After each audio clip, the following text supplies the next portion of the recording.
लीजिएगा, ऐसा नहीं कि आप फाइनली उसको छोड़ दीजिएगा। तो पढ़ाई का होता है कि आप हमको भूल जाइएगा तो हम आपको भूल जाएंगे। ठीक है। जय हिंद दोस्तों, स्वागत है आपके अपने यूट्यूब चैनल ज्ञान वर्षा में। दोस्तों हम लोग आज के इस वीडियो में प्राकृतिक संसाधन अर्थात सेकंड चैप्टर के बारे में पढ़ेंगे पूरे जड़ से। पहला चैप्टर में जो है हम लोग कंप्लीट कर चुके थे, उसको पढ़ लिए हैं। ठीक है। और पूरे बेसिक से पढ़े हुए हैं, वहीं से ऑब्जेक्टिव हो या सब्जेक्टिव हो उसी चैप्टर से पूछा जाएगा। तो बस आप उसको कंप्लीट कर लीजिए और इस वीडियो में जो भी हम आपको चीजें दे रहे हैं उसको आप कंप्लीट कर लीजिए।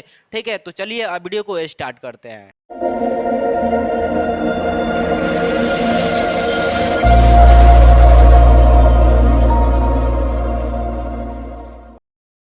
चलो, हम लोग कल पढ़े थे कहां तक, जलोढ़ मृदा। तो जलोढ़ मृदा में लगभग हम लोग सारी चीजें पढ़ चुके थे ना। उसका डिफिनीशन, कलर उसका क्या है, नहीं उसको आयु के आधार पे दो वर्गों में बांटा गया, ये चीज देख लिए थे। ठीक है। ये सारी चीजें हम लोग देख चुके थे, है ना। तो आज क्या पढ़ना है, विस्तार के बारे में। उसके विस्तार नाम रह गया था, विस्तार और फसल। ठीक है। ये दो चीज है जो हम लोग देखेंगे कहां पर, उस जलोढ़ मृदा में। उसके बाद से जलोढ़ मृदा समाप्त हो जाएगा। ठीक है। तो इसका विस्तार कितना है, तो देखो इसका विस्तार जो कहां पर है, राजस्थान। ठीक है। राजस्थान है और गुजरात, गुजरात में है। और कहां है, तो मैदानी भाग है, मैदानी भाग है। यहां पर क्या है, जलोढ़ मृदा का विस्तार है। यदि कितना, यदि हम आपसे पूछ दिए कि इसका विस्तार कहां कहां है, मतलब जलोढ़ मिट्टी कहां कहां पाया जाता है, ठीक है, तो आपको बस ये बताना है कि राजस्थान, गुजरात, मैदानी भाग, ये तीन ऐसे जगह है जहां पर कौन सा मृदा मिलता है, तो जलोढ़ मृदा पाया जाता है। राइट। उसके बाद यदि विस्तार की बात की जाए, मतलब कितना है, तो ये कितना है 6.4 करोड़ हेक्टेयर। ठीक है, करोड़ हेक्टेयर, ये आप याद रखिएगा, है ना। कितना है, ये वाला पूछे तो इतना है, कहां है तो इतना है। ठीक है। और इस पे फसल कौन सा लगाया जाता है, तो गन्ना। क्या होता है, गन्ना, चावल, गेहूं, मक्का, मक्का भी इस पर होता है, दलहन भी है। ठीक है, आदि इस पर ये सारी चीजें, मतलब इस चीज का क्या होता है, खेती होता है किस मिट्टी पर, तो जलोढ़ मिट्टी पर। ठीक है। ऑप्शन में मतलब क्वेश्चन ये पर इस प्रकार से पूछा जाएगा कि जलोढ़ मिट्टी पर कौन कौन से फसल लगाए जाते हैं। ठीक है। या कौन सा निम्नलिखित में से कौन सा जलोढ़ मिट्टी पर फसल होता है या किस चीज का होता है, तो बस ये वाला देख लीजिएगा। जिस ऑप्शन में रहेगा क्या कर देना है, टिक कर देना है। ठीक है। ये सब, हाँ, इनमें से अगर ज्यादा, अगर मान के चलिए कि ए बी सी दोनों में इसी में से दे दिया तो ऑप्शन डी में देगा इनमें से सभी, क्योंकि सब भी तो है ना। ठीक है। तो ऐसा घबराना कुछ नहीं है, यहां से पढ़ करके जाइए। घबराना तो 1% घबराना ही नहीं है। इन्हीं में से पूछेगा, एजीके से आएगा, कहीं बाहर से नहीं आएगा। ठीक है। उसके बाद से एक आता है दियरा भूमि। ठीक है, दियरा भूमि, ये क्या होता है, दियरा भूमि क्या होता है, तो उत्तरी बिहार में, है ना, उत्तरी बिहार में जो जलोढ़ मिट्टी है ना, उसी को कहते हैं क्या, दियरा भूमि। अरे है ना, उसी को कहते हैं प्रधान। ठीक है। जो उत्तरी बिहार में जो मिट्टी है, कौन सा मिट्टी, तो जलोढ़ मिट्टी, प्रधान है या मिट्टी है, उसी को क्या कहते हैं, दियरा भूमि के नाम से जानते हैं। समझ आ रहा है, समझ में आ रहा है। अब ये जलोढ़, ये तो समझ गए दियरा भूमि। तो दियरा भूमि पर किस चीज का खेती होता है, तो अपना मक्का का खेती होता है। किस पे, दियरा भूमि पर। दियरा भूमि किसको कहते हैं, तो उत्तरी बिहार में प्रधान जलोढ़ मिट्टी को दियरा भूमि कहते हैं। इस पर कौन सा कृषि होता है, किस चीज का कृषि होता है, तो मक्का। ठीक है। इस पर अच्छा खासा मक्का का खेती होता है। ओके, बताओ, जलोढ़ मिट्टी कंप्लीट हो गया। विस्तार भी देख लिए हम लोग, नहीं विस्तार कितना है, कहाँ है। ठीक है।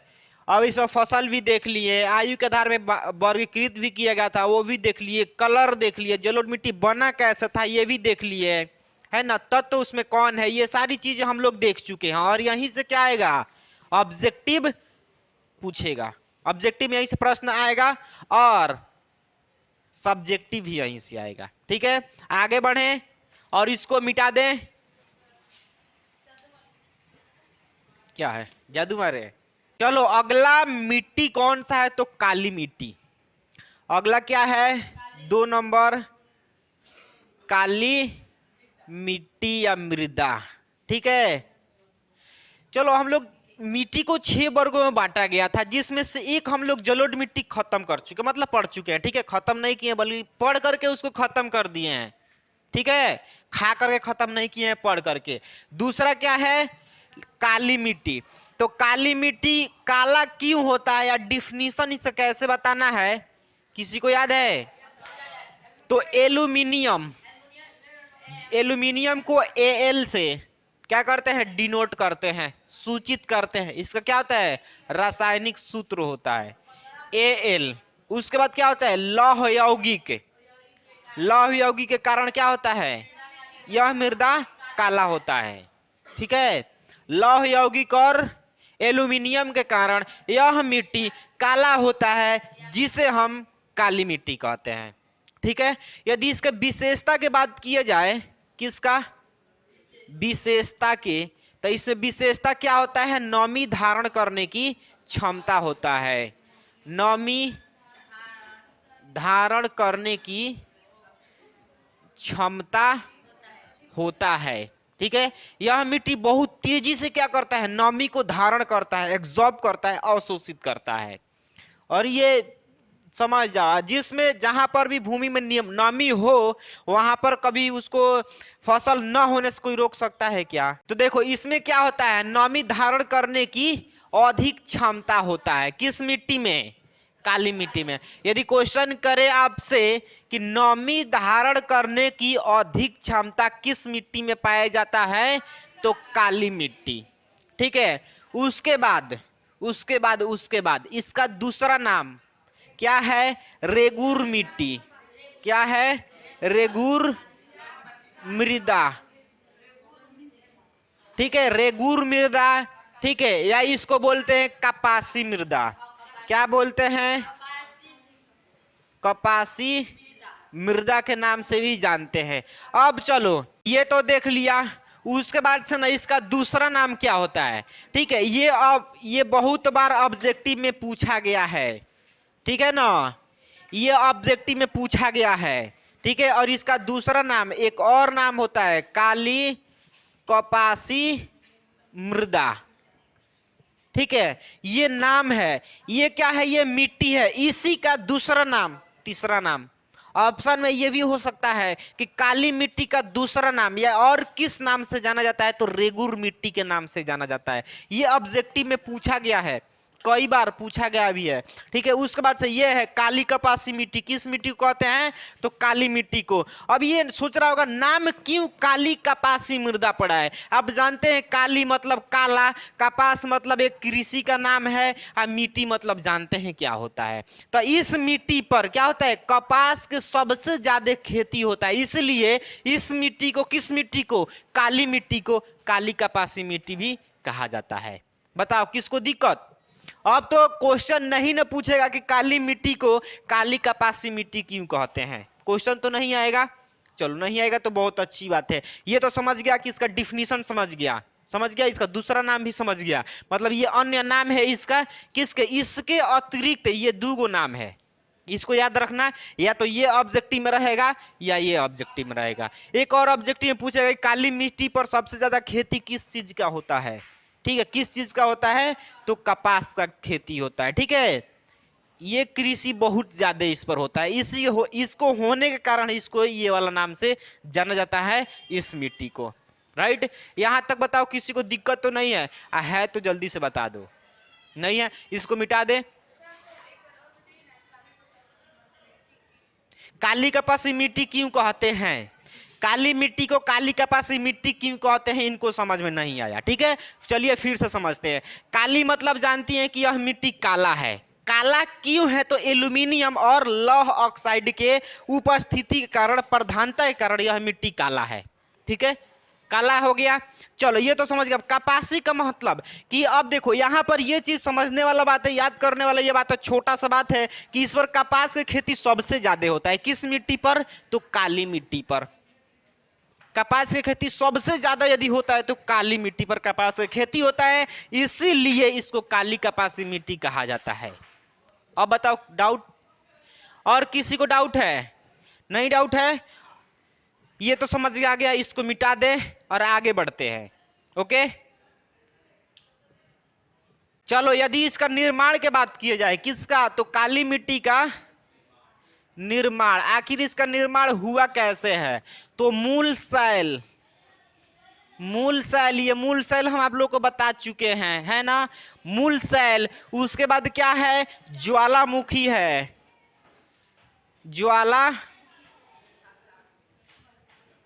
के विघटन से होता है, बेसाल्ट लावा के विघटन से होता है, यह मिट्टी काला होता है। ठीक है, इसके बारे में आप लोगों को बता चुके हैं। किसमें? तो मृदा निर्माण के कारक में। ठीक है, आगे बढ़ते हैं अगले टॉपिक पे। चलो ये तो समझ गए इसका निर्माण। अब समझते क्या कि इसमें कौन सा तत्व पाया जाता है? तो तत्व इसमें होता है calcium, calcium carbonate, calcium carbonate. और क्या होता है? मैग्नीशियम,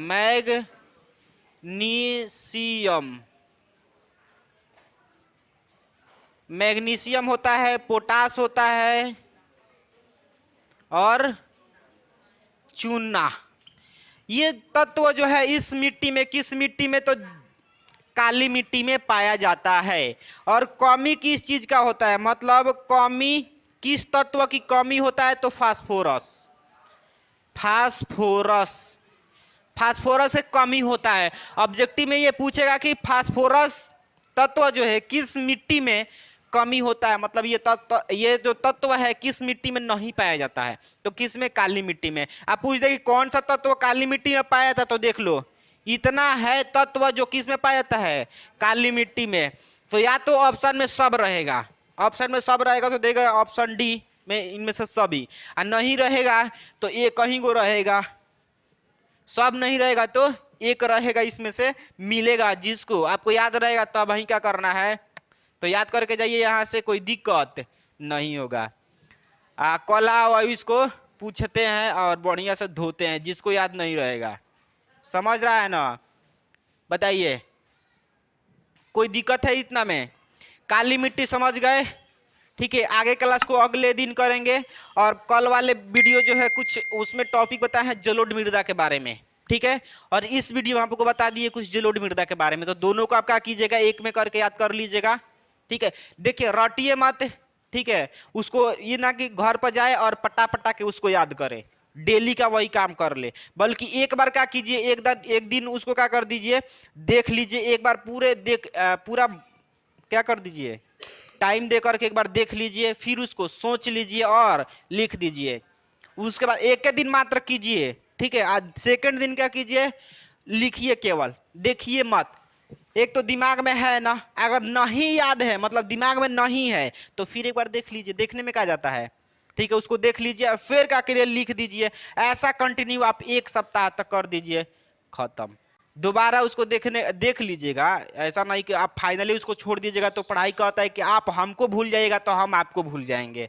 ठीक है, तो उसको देखते रहना है, मतलब याद करते रहना है, ताकि दिमाग में छपा रहे। तो चलो आज के लिए इतना ही। ठीक है, और बाकी के क्लास को अगले नेक्स्ट में।